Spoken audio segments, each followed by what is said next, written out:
And let's move on and hear from Raphael in Indiana. Raphael, you are live on What on Earth is Happening. Welcome back to the show. Oh, hi, Mark. Thanks for taking my call. Absolutely.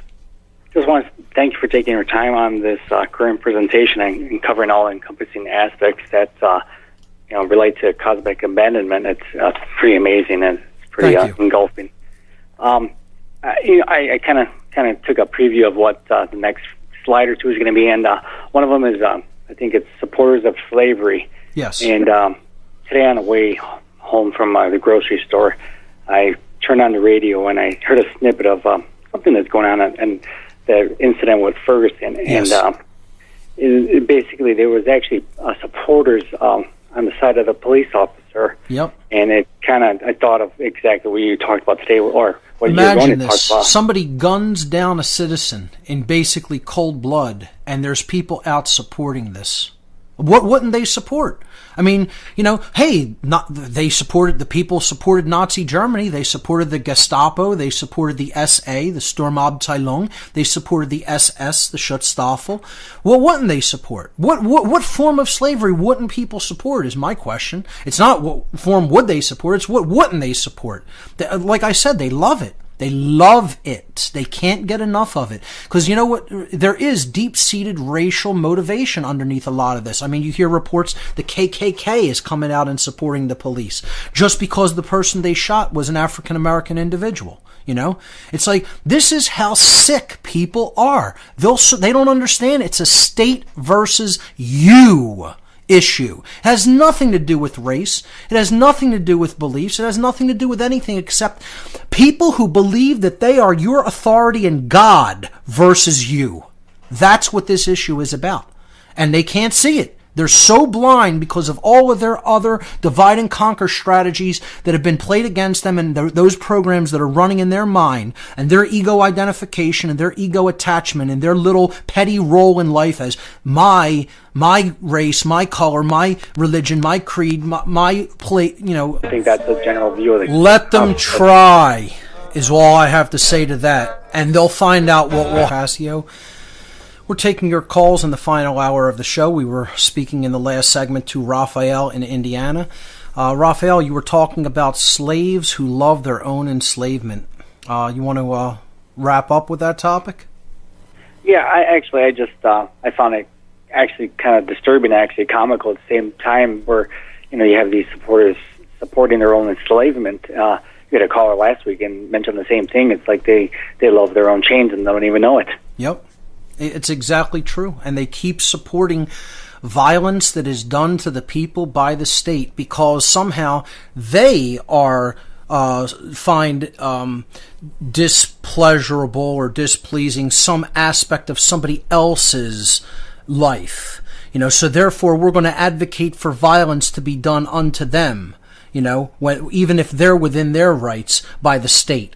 You see this going on in so many different ways in society, from one racist group attacking somebody else who's been attacked by the state just because, that person is a different race than them, to you see things like this going on interpersonally in people's lives, like, a divorcing couple. The father might report on something, that he doesn't, because he's going through a divorce, and he might report the mother of the child to the state for some reason because he wants to get custody.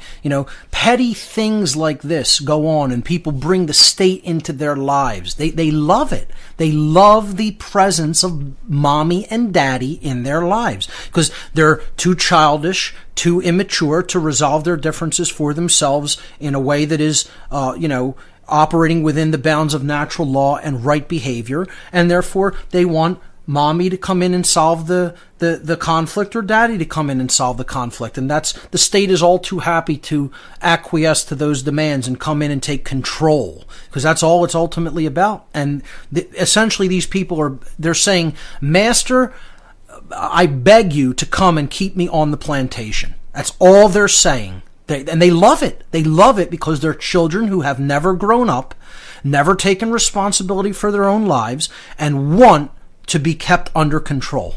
That's what they want. So I think you're right on point by seeing this dynamic, Raphael. The only question becomes is, what are we individually going to do about this? We have to bring this message to these people's ears and help them to understand that bringing the state into any instance is not the right thing to do. It's actually the thing that all that could possibly do is lead to more enslavement and more destruction. And it's going to all come to a head eventually. I mean, I'm not looking forward to even seeing what's going to happen when this cop goes to trial. What happens if he's let off scot-free, which is bound to happen, because I'm telling you, that's what they want. They want to see some kind of massive uprising or civil unrest so that they can declare martial law. But at some point, their backs are going to be against the wall. What are we going to let happen? We're going to let cops start turning into the Gestapo with the right to just shoot people at random because they feel like it, because they were disobeyed. That's what they're basically telling you, that in the open. Don't disobey a cop or we will kill you. That's what they're coming basically out in the open. They're trying to externalize that and come forward and say, we're going to use deadly force if we're disobeyed. And that has nothing to do with the rule of law at all. That's called tyranny. And at some point, if it does start becoming like that, there's only one option, and that is physical resistance. And people don't want to hear that. They want to think there's never a time for that. There is a time for that, and that time's rapidly approaching. It's rapidly approaching, unfortunately. I don't want to see it come to that, but, at some point when the people's backs are up against the wall to a certain extent, there's not going to be any other recourse. And I really loathe to see the day when that begins, because when it begins, it's going to be very difficult for anybody to turn it off. So, let's hope it doesn't come to that. Let's hope we can get it done through the mind, which is the way it really has to be done for it to be a true, lasting, peaceful revolution. It has to be done in the realm of psychology. It has to be done in the realm of the human mind and the human heart. When we get it done that way, then it'll be lasting and not one shot has to be fired. So, Raphael, thank you so much for the call. All right, let's hear from David in Ontario. David, you're live on What on Earth is Happening. Welcome to the show.